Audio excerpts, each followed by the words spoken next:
আজকে আমরা বানাবো প্লাম কেক। তার জন্য মোরব্বাগুলিকে ছোট ছোট স্লাইসে কেটে নেওয়া হলো, টুটি ফুটিগুলোও নেওয়া হলো।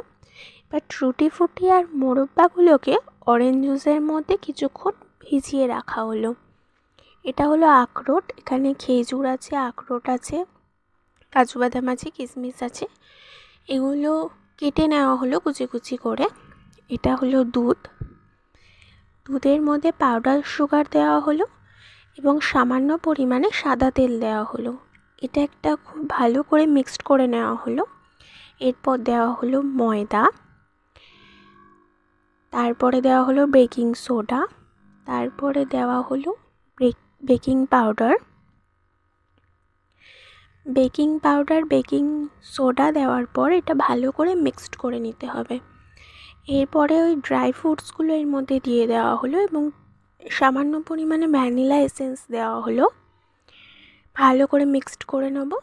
এরপরে টুটি ফুটিগুলোও দিয়ে দেব, দিয়ে ভালো করে মিক্সড করে নেব।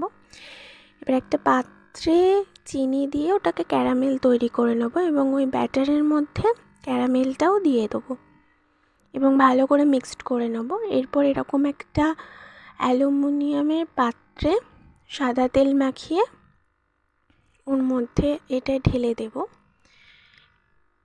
এবং এটাকে কিছুক্ষণ হতে দেবো। হয়ে গেলেই ব্যাস তৈরি হয়ে গেল আমাদের কেক। এভাবে প্যাক করে নিও।